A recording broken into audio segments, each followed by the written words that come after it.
आचार्य इस YouTube channel पर आप लोगों का स्वागत है। आइए आज हम लोग समय के सदुपयोग पर विचार विमर्श कर रहे हैं। बहुत दिनों के बाद एक मोटिवेशनल वीडियो बनाने की कोशिश की जा रही है और समय के सदुपयोग पर अगर बातचीत करें, मानव को परमात्मा के द्वारा दी गई समय सबसे बड़ी संपदा है। वस्तुतः जीवन समयों का एक समुच्चय है। तो इस तरह से जीवन जो है वो समय का समुच्चय है और भगवान के द्वारा, परमात्मा के द्वारा दी गई ये सबसे बड़ी संपदा है, सबसे बड़ी पूंजी है। पूंजी, संपदा और संपत्ति किसे कहते हैं? तो इसका अर्थ हुआ जिसके मूल्य पर सफलता को, प्रसन्नता को, आनंद को और यश को आदि को खरीदा जाता है या प्राप्त किया जाता है। सफलता प्राप्त करने के लिए जिसे हम मूल्य पर लगाते हैं, जिस कीमत पर हम काम करते हैं, उसे ही आपको समय कहा जाता है। तो सफलता प्राप्त करने के लिए परिश्रम करना होता है और परिश्रम का अर्थ ही होता है समय का सदुपयोग। परिश्रम का अर्थ होता है समय का सदुपयोग। जो समय हमारे पास है, अगर उसका हम सदुपयोग करेंगे, अपने पक्ष में उपयोग करेंगे, मानवता के लिए, राष्ट्र के लिए, समाज के लिए, उत्थान विकास के लिए उपयोग करेंगे, तो वह समय का सदुपयोग हो जाएगा और उसी से हमें सफलता प्राप्त होती है। अगर हम परिश्रम और समय के सदुपयोग को देखें तो इसको दो सूत्रों में, वस्तुतः एक ही सूत्र है, इसमें इसे पिरो करके देखा जा सकता है। तो आज के पूरे वीडियो का मोटे तौर पर देखें तो निष्कर्ष वाक्य यही है कि श्रम तभी संपत्ति बनता है, श्रम तभी संपत्ति बनता है जब वह समय से संबद्ध हो जाता है, जुड़ जाता है। और दूसरा है इसी का दूसरा भाग कि समय तभी संपदा में रूपांतरित होता है जब वह श्रम से युक्त हो जाता है या जुड़ जाता है। हम दूसरे से प्रारंभ करते हैं तो पहला समझ में आ जाएगा। समय तभी संपदा में रूपांतरित होता है जब वह श्रम से युक्त हो जाता है या जुड़ जाता है। अब समय को लीजिए, जैसे कोई व्यक्ति है, जैसे हम राम और राज की बात करें तो राम एक विद्यार्थी है, एक व्यक्ति है जो अपने जीवन का प्रारंभिक 25 वर्ष, उसके पास समय तो है लेकिन उसने श्रम से युक्त नहीं किया, तो जीवन में वह यश, वह सफलता, वह संपदा, वह जो चीजें हैं, प्रसन्नता, उसे प्राप्त नहीं हो सका। लेकिन अगर दूसरे व्यक्ति, हम राज की बात करें, तो उसने अपने जीवन के प्रारंभिक 25 वर्ष, जो 12 से लेकर के 25 का समय है, उसमें उसने अपने समय का, समय तो गुजर ही रहा है, उसने श्रम से उसे युक्त कर दिया, समय श्रम से जोड़ दिया। तब क्या हुआ? उन्होंने आईआईटी का रिजल्ट ले लिया या मेडिकल कंप्लीट कर लिया या आईएएस की परीक्षा पास कर ली या कोई बेहतर उन्होंने प्रोफेसर या साइंटिस्ट बन गए या इस तरह की कोई चीज उन्होंने प्राप्त किया। तो समय तभी संपदा में रूपांतरित होता है जब वह श्रम से युक्त होता है। अब 25 वर्ष के बाद राम और यश दोनों बैटलफील्ड में उतरेंगे, जिसे जीवन का कुरुक्षेत्र कहा जाता है, और उसमें जिन्होंने ठीक से अपने समय को श्रम से जोड़ा, उनकी एक दिन की आमदनी एक बेहतर आमदनी होगी, एक बेहतर प्रतिष्ठा होगा, एक समाज में उनकी पहचान बनेगी और काफी महत्वपूर्ण व्यक्ति वो हो जाएंगे। और दूसरा व्यक्ति प्रतिदिन कमाएंगे और प्रतिदिन खाएंगे, उनकी प्रतिष्ठा, उनका सम्मान, उनका महत्व समाज में उस स्तर पर नहीं पहुंच पाएगा। क्यों नहीं पहुंच पाया? तो उन्होंने अपने समय को अपने श्रम यानी श्रम से युक्त नहीं कर सका। तो ध्यान रखिए, समय तभी संपदा में रूपांतरित होता है जब वह श्रम से युक्त होता है। अब दूसरी बात है, इसको तो समझ गए होंगे कि बचपन में विद्यार्थी के लाइफ में जिस व्यक्ति ने अपने समय को, जो 13 से 14 वर्ष का उम्र है, 14 से 15 वर्ष का उम्र है, 15 से 16 वर्ष का उम्र है, ये सब समय है, उसको श्रम से अगर युक्त किया तो उन्हें यथेष्ट सफलता मिलेगी। और जितने सफल व्यक्ति को अभी आप देख रहे हैं, उन सभी लोगों ने अपने समय, जीवन के समय को श्रम से युक्त कर लिया था। इसे ही स्मार्ट लेबर कहा जाता है। जरा दूसरे को देखें कि श्रम तभी संपत्ति बनता है जब वह समय से संबद्ध हो जाता है। अब देखें कि कोई व्यक्ति, दूसरी बात इसमें कही गई है कि काफी काम कर रहा है लेकिन व्यवस्थित काम नहीं कर रहा है, उसके पास रूटीन नहीं है। वह एक दिन 18 घंटा काम कर लेता है, दूसरे दिन 15 घंटा काम करता है, तीसरे दिन 10 घंटा काम करता है, चौथे दिन 22 घंटा काम करता है और अगले दिन बीमार पड़ जाता है। 15 दिन डॉक्टर उसे बेड रेस्ट लिख देता है। तो श्रम तभी संपत्ति बनता है जब वह समय से संबद्ध हो जाता है। यहाँ पर व्यवस्थित, यहाँ पर नियमित, यहाँ पर निरंतरता, यहाँ पर कार्य योजना, यहाँ पर रूटीन, यहाँ पर इस तरह की बातें कही गई है कि आप अपने श्रम को अपने समय से जोड़ें।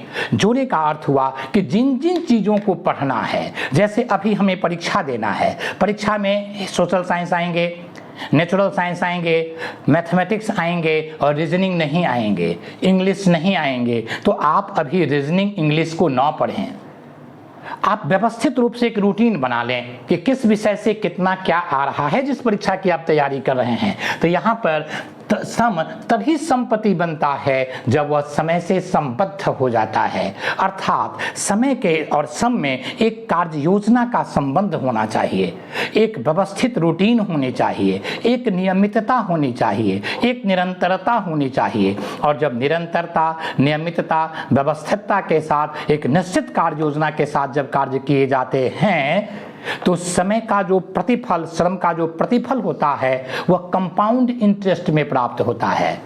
किस इंटरेस्ट में प्राप्त होता है? कंपाउंड इंटरेस्ट में। कंपाउंड इंटरेस्ट का महत्व आप तब समझेंगे जो सिप के माध्यम से, SIP के माध्यम से अपने पूंजी को लगाते हैं, जो 500-500 रुपया लगाते हैं और 20 साल के लिए अगर छोड़ देते हैं तब उसका जो परिणाम आता है वो परिणाम अद्भुत और आनंददायक होता है। वहाँ भी आप देखें कि समय से वह चीज़ें जुड़ जाती है। तो इन बातों को ध्यान रखना है कि श्रम तभी संपत्ति बनती है, संपदा बन पाता है जब वह समय से संबद्ध होता है, और समय तभी संपदा में रूपांतरित हो पाता है जब वह श्रम से युक्त हो जाता है। आइए इन्हीं बातों को केंद्र में रख करके महात्मा ओशो ने कहा था कि श्रम ही जीवन है और विश्राम मृत्यु है। विराट जीवन के लिए विराट प्रयत्न की आवश्यकता है। विराट जीवन के लिए विराट प्रयत्न की आवश्यकता है। तो विराटता, महानता और कुछ नहीं है, अधिक से अधिक श्रम करना है, अधिक से अधिक समय का सदुपयोग करना है। अब गौर करके देखें, जीवन की लंबाई वह नहीं है जो हमें प्राप्त होता है। अब देखें कितने लोग 80 बरस जीते हैं, तो जन्म से लेकर के 80 बरस तक का लाइन इतना बड़ा हो गया, लेकिन उनकी उपलब्धि 20% से भी कम होता है। और आप शंकराचार्य को देखें, केवल 33 वर्ष वो जीवित रहे और 8वीं शताब्दी के पर्सनैलिटी थे। 8वीं शताब्दी से लेकर के 21वीं शताब्दी तक उनका यशोगान हो रहा है। अभी केदारनाथ में और कई जगहों पर उनके भव्य प्रतिमा लगाए गए हैं, 21वीं शताब्दी में लगाए गए हैं। उम्र कितना? तो 33 वर्ष केवल जीवित रहे 8वीं शताब्दी में। विवेकानंद को देखें तो विवेकानंद कितना दिन जीवित रहे? तो केवल 39-40 वर्ष। और जिंदगी उनका कैसा रहा कि भारत नहीं विश्व में भिन्न भिन्न जगहों पर उनकी प्रतिमा, उन पर स्टडी हो रहा है। अब्राहम लिंकन को देखिए, केवल 56 वर्ष जीवित रहा। तो उनका लंबाई जो समय का है, उनके कर्मों की लंबाई उनके जीवन की लंबाई से बहुत बड़ा हो गया है। शताब्दियों तक उन्हें स्मरण किया जाएगा क्योंकि समय का उन्होंने सदुपयोग किया। अपने समय को उन्होंने श्रम से जोड़ दिया और अपने श्रम को समय से जोड़ दिया। तो इस तरह से हम देखते हैं कि जीवन की लंबाई जो है वस्तुतः समय के सदुपयोग से जुड़ा हुआ है, न कि जीवन कितना लंबा है इससे जुड़ा हुआ है। अब जरा उलट करके इन बातों को देखते हैं कि समय की बर्बादी का अर्थ क्या है। समय के बर्बादी का वास्तविक अर्थ है जीवन को बर्बाद कर देना।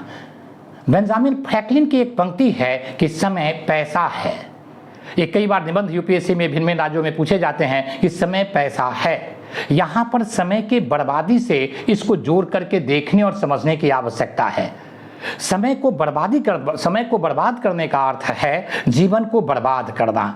अगर समय को हम चूक गए तो का वर्षा जब कृषि सुखाने, जब हम समय पर चूक जाते हैं तो उसका एक हुक पश्चाताप हुक के रूप में रहता है कि हम चूक गए, अगर हम ऐसा कर लिए रहते तो यह हो जाता।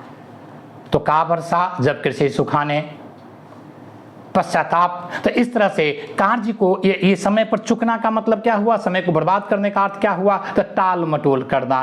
टाल मटोल करने का अर्थ होता है दो प्रकार की प्रवृत्ति, जैसे हमारे यहाँ कहेंगे दीर्घसूत्री है या दीर्घसूत्री विनश्यन्ति, दीर्घसूत्री विनश्यन्ति, और दूसरा आलस्य, दूसरा हम देखते हैं प्रमाद।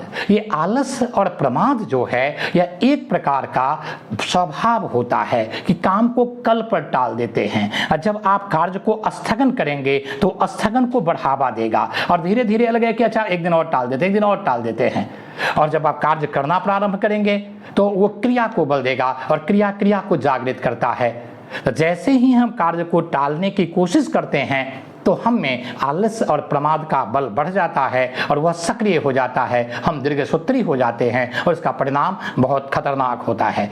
प्रेमचंद की एक पंक्ति है कि आलस्य वह राजयोग है जिसका रोगी कभी नहीं सुधरता है, इसलिए आलस्य प्रमाद इनसे अलग हट करके ही रहें। ये दोनों खतरनाक हैं क्योंकि इससे हमारी अभिरुचि, दिलचस्पी और दक्षता नकारात्मक रूप से प्रभावित होती है, और जब दक्षता और अभिरुचि नकारात्मक रूप से प्रभावित होगी तो उदासीनता आ जाएगी, कॉन्फिडेंस कम हो जाएगा, कार्य करने की इच्छा नहीं होगी, और इससे हमारा यश, हमारी संपदा, हमारा महत्व सब कुछ धीरे धीरे ग्राफ उसका गिरने लगेगा। अब आइए समय का सदुपयोग कैसे करें। समय का सदुपयोग का सूत्र है कि वह वास्तविक रूप से परिश्रम ही है। कि कहाँ परिश्रम, तो स्मार्ट परिश्रम, जिसमें इन दोनों बातों में इस बात को रखा गया है। तो इसके लिए 3-4 काम किया जाए। सबसे पहला काम यह किया जाए समय के सदुपयोग के लिए कि एक रूटीन बनाया जाए, हमारे पास एक कार्य योजना हो कि हम आज यह कार्य संपादित करेंगे और दृढ़ता के साथ सुनिश्चित रूप से संपादित करेंगे। हमारे पास एक कार्य योजना हो और उसके पालन करने के लिए हम संकल्पबद्ध हो जाएं, दृढ़ संकल्पित होकर के उस योजना पर हम चढ़ें, उसे संपादित करने के लिए कदम आगे बढ़ाएं। इसमें निश्चितता हो, इसमें प्रतिबद्धता हो। तो इस तरह से अगर हम कार्य योजना के साथ काम करते हैं तो एक उदाहरण से इसे समझिए। जैसे आप देखेंगे कि जो सिगरेट पीने वाले लोग होते हैं, जो शराबी होते हैं, तो जब सिगरेट पीने का समय होता है तो उन्हें तलब जोर करता है और कहीं से छटपटाहट कि हम सिगरेट प्राप्त कर लें। इसी तरह से शरीर का, मस्तिष्क का और मन का जैसे सिगरेट से जुड़ाव होता है, अगर आप रूटीन बना करके काम करेंगे तो आपके जो मैथमेटिक्स हैं, हिस्ट्री हैं, ज्योग्राफी हैं, नेचुरल साइंस हैं या अन्य चीज़ें हैं, उनसे उसका संबंध हो जाएगा। और निश्चित समय में, जैसे 8 से 10 आपका रूटीन पढ़ाई का है, तो 8 से 10 में आपका शरीर, आपका मस्तिष्क और आपका मन, तीनों उनको ग्रास्प करने के लिए, पढ़ने के लिए, समझने के लिए आगे बढ़ेगा। न तो शरीर थकेगा, न तो मस्तिष्क थकेगा, और मन खूब लगेंगे। मन भी थकावट नहीं, उलझन या मोटे तौर पर नकारात्मक भाव नहीं आएंगे। तो आपका संपूर्ण व्यक्तित्व उसको ग्रहण करने के लिए तैयार रहेगा, जिससे आपकी उत्पादकता, जिससे आपकी दिलचस्पी, जिससे आपकी दक्षता काफ़ी बढ़ जाएगी, और इस सब का परिणाम आपके रिजल्ट पर सकारात्मक रूप से पड़ेगा। तो सबसे पहली बात होनी चाहिए कि एक हमारे पास कार्य योजना होनी चाहिए। फिर आइए कबीरदास की दूसरी बात, कबीरदास की एक पंक्ति, कल करो करें सो आज करें, आज करें सो अब। समय के सदुपयोग का सबसे महत्वपूर्ण पक्ष यह है कि आज ही कार्य को निपटा लिया जाए, कल के लिए छोड़ा ही न जाए। वस्तुतः कल कभी आता ही नहीं है, कल कभी आता ही नहीं है, क्योंकि कल भी जब आएगा तो वह वर्तमान के रूप में ही आएगा। इसलिए वर्तमान को व्यवस्थित करने की जरूरत है। वर्तमान का अर्थ हुआ पहले आज का दिन 24 घंटा, घंटा को मिनट में बदलें, गुने उसमें 60 करें, फिर उसको सेकंड में बदलें, पल पल, क्षण क्षण इसको जीने की कोशिश की जाए। इसके प्रति हम उस भाव को लाएं कि प्रति क्षण हम जीवित हैं, प्रति क्षण जागृत अवस्था में हैं। जो हमारा कार्य है, अगर 2 घंटा पढ़ने का भी समय है तो 2 घंटा प्रॉपर वे में संपूर्ण बोध और चेतना के साथ हम काम कर रहे हैं, कोई भी प्रमाद नहीं।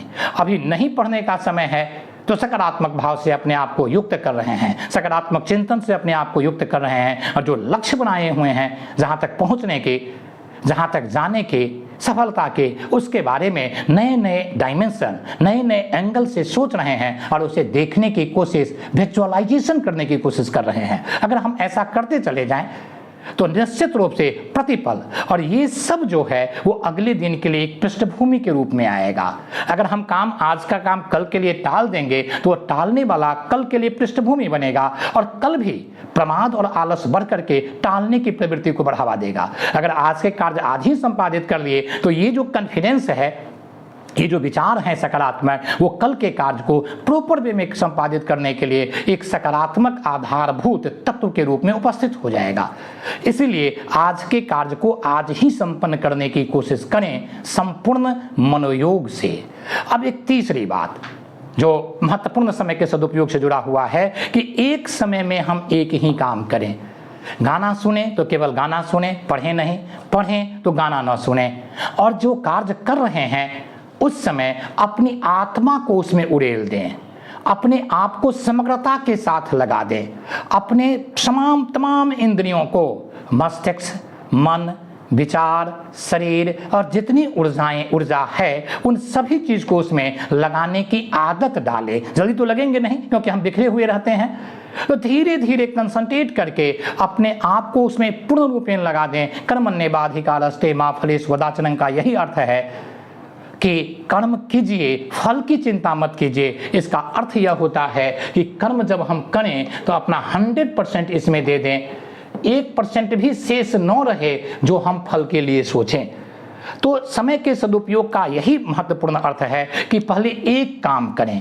कितने लोगों ने 25 प्रकार का फॉर्म भरा, एक परीक्षा आज देकर के आए, दूसरी परीक्षा कल देना है। अब पढ़ रहे हैं हिस्ट्री, दिमाग ज्योग्राफी पर है, पढ़ रहे हैं ज्योग्राफी, पता चला दिमाग फेसबुक पर है। तो इस तरह से कुल मिलाकर के शरीर कहीं, मन कहीं, विचार कहीं, आत्मा कहीं, मस्तिष्क कहीं, तो नहीं, एक समय में एक काम करने की हम आदत डालें और अपने समग्र को उसमें उड़ेलने का प्रयास करें। ये आपको तीसरी बात हो गई। और चौथी बात विवेकानंद की बात से खत्म करता हूं कि वर्तमान स्वमेव ज्ञान है। प्रतिपल को हम एक चुनौती के रूप में, एक आनंददायक इंस्ट्रूमेंट के रूप में उपयोग करें। प्रति क्षण आनंदित रहें क्योंकि हम परमात्मा के संतान हैं और इसलिए इन बातों को दिमाग में रखा जाए कि परमात्मा के द्वारा दी गई ये पूंजी जो समय है, संपदा है और ये जो संपत्ति है, इसका हम एंजॉय करें। किन संदर्भों में? अपने लक्ष्य की तरफ अग्रसर होने के संदर्भ में। तो इस तरह से वर्तमान स्वमेव ज्ञान है, हम इसे उद्घाटित कैसे करते हैं। अगर इस वर्तमान में कोई सो करके बिता दिया, कोई नकारात्मक चिंतन किससे बिता दिया, तो उनका नेगेटिव में मार्किंग होगा, लाभ होगा। और किसी ने कोई किताब कुछ उनके पास नहीं है तो ध्यानस्थ होकर के सकारात्मक चिंतन कर रहा है तो उनका पॉजिटिव में गिनती होगा और वो समय बर्बाद नहीं हुआ। तो वर्तमान का उपयोग उन्होंने अपने पक्ष में कर लिया। हमें इस तरह से इन बातों पर ध्यान रखना चाहिए।